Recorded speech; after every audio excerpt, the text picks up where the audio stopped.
L'armée de l'air chinoise patrouille à nouveau à Taïwan, cette fois avec la plus grande flotte journalière de son histoire. Dans un contexte de tensions croissantes, un groupe de porte-avions américains est entré dans la mer de Chine méridionale.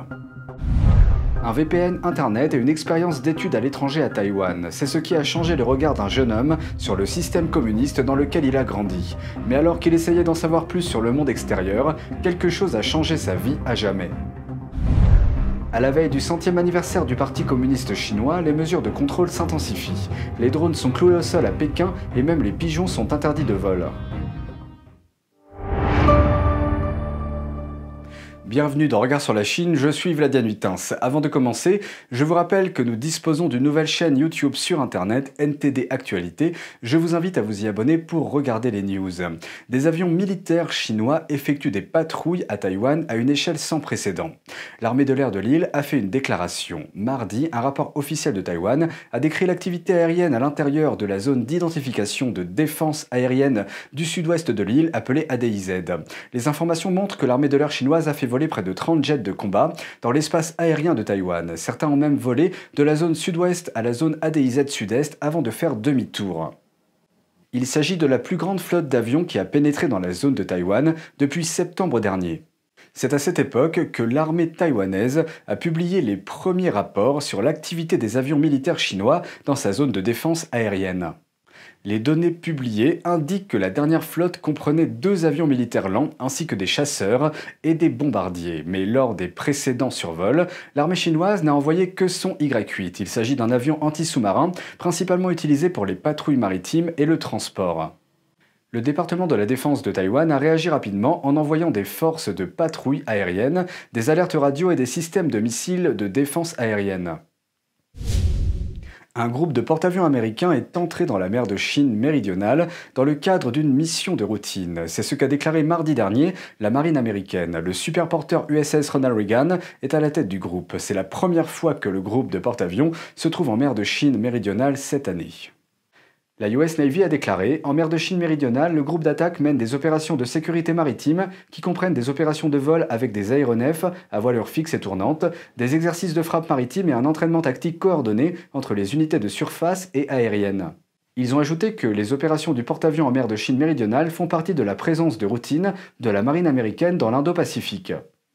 Le communiqué de la marine a également indiqué que cette initiative visait à maintenir les alliances entre les États-Unis et leurs alliés régionaux et à démontrer la capacité de la marine américaine à répondre rapidement à toute éventualité dans la région.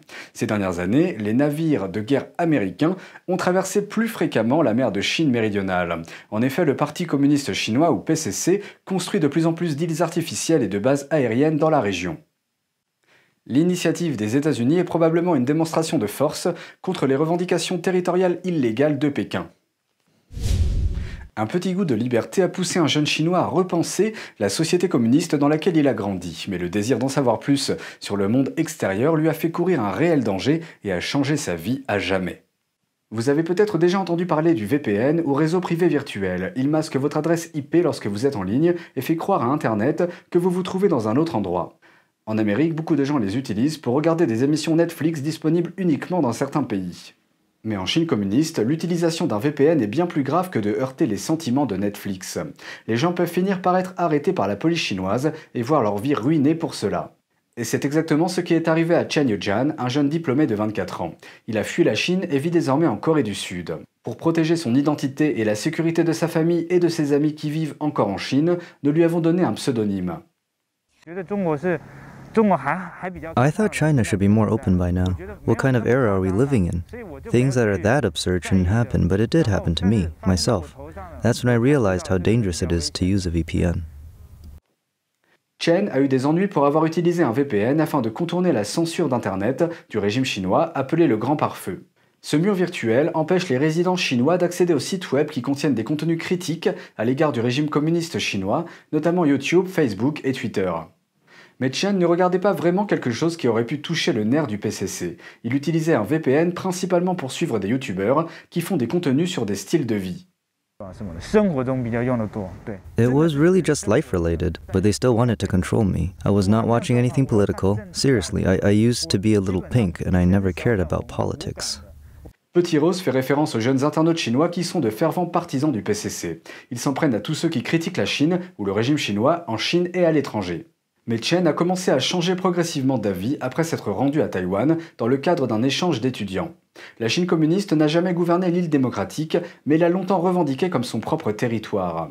Là-bas, Chen a été témoin d'une manière différente de s'occuper de son pays. One time there was a Taiwanese student group saying they were going to go to the Luodong or Yilan municipal government to protest. So I just followed my classmates and went there. We set up camps in front of the government building. My classmates and I were there. We were helping and encouraging each other. And then I just felt so touched. I realized what it's like to care about social issues. Il a également été étonné de voir comment les Taïwanais réagissent à des opinions différentes. When I was in Taiwan, I told people there were good things in China, or I talked about a lot of things they didn't like, but they would not attack me. They respected different views. Après son retour en Chine, il a commencé à faire des commentaires en ligne sur des problèmes sociaux de temps en temps. Il pensait qu'il ne faisait qu'exprimer ses opinions de manière rationnelle et ne disait rien de déplacé. Mais la police chinoise pensait le contraire.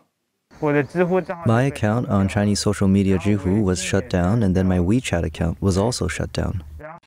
En juin dernier, au petit matin, des policiers en civil ont fait irruption dans l'appartement que lui et son ami partageaient et ont commencé à fouiller. Tout a été chamboulé en un rien de temps. I asked what department they belonged to, but they refused to answer. They just kept searching everywhere and looking for electronic devices, mobile phones, and others. They asked if I had connections to any foreign forces, whether I had joined any organizations, and so on, which I really had not. Then they asked if we had any foreign classmates or friends that we keep in touch with and asked us to show them. That's when they saw we have a VPN app on our phones and some chat history which we didn't delete. They saw it all. Les policiers ont également découvert que Chen avait partagé le logiciel VPN avec d'autres personnes, ce qui les a rendus encore plus mécontents. Chen a finalement fait face à une accusation criminelle qui pourrait lui valoir jusqu'à 7 ans de prison. Les responsables chinois affirment que les VPN sont autorisés en Chine, mais qu'ils doivent être approuvés par les autorités. En 2017, le régime chinois a sévi contre les VPN non autorisés et a arrêté de multiples personnes. Pékin a ensuite officiellement criminalisé les VPN non autorisés en 2018. Pour Chen, il n'a pas été facile d'attendre sa sentence. I was really anxious. Every day I could not sleep well. If you are sentenced because of a criminal charge, your life is tainted. And I think this isn't good, because it will have an impact on the future of my next generation, my son or daughter. It will affect them if they were to take any exams or if they want to enter the government for work. So out of such considerations, I thought I should escape that place. Bien qu'il ait été contraint de s'exiler, Chen a déclaré qu'il ne pense pas qu'il soit viable pour le régime chinois d'imposer un contrôle social en arrêtant les gens. There are just so many people bypassing the firewall nowadays. If you want to arrest them, you will not be able to arrest them all. Chen a depuis lancé une chaîne YouTube où il partage ses points de vue sur des questions sociales. Son dernier épisode s'intitule « Aimer la Chine n'est pas la même chose qu'aimer le Parti communiste ». Pékin interdit les drones dans la plupart des quartiers de la ville, et les autorités ont arrêté un résident local pour avoir enfreint l'interdiction. Ceci parce que le 100e anniversaire du PCC, le 1er juillet, approche. Le parti a déclaré ce jour férié et a prévu des célébrations de masse et d'autres activités. Aujourd'hui, il déploie des efforts supplémentaires pour s'assurer que les événements ne seront pas perturbés. Le Bureau de la sécurité publique de Pékin a annoncé qu'il avait arrêté un résident âgé au cours du week-end alors qu'il faisait voler un drone dans une zone ouverte. L'incident s'est produit dans l'un des quartiers centraux de Pékin qui abrite la majorité des ambassades étrangères. L'avis officiel de Pékin de vendredi dernier indique que du 13 juin au 1er juillet, les districts urbains de la ville sont définis comme des zones à ciel ouvert restreint. Cela signifie qu'il est interdit de lancer des drones, des avions et autres modèles d'aviation. Les cerfs-volants, les ballons ne sont pas autorisés non plus. Et il y a aussi des restrictions sur la façon dont les propriétaires d'oiseaux peuvent faire voler leurs oiseaux.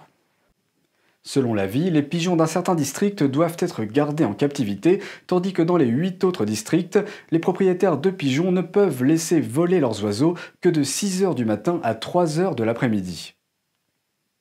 Pékin n'est pas la seule ville à interdire les drones et les oiseaux.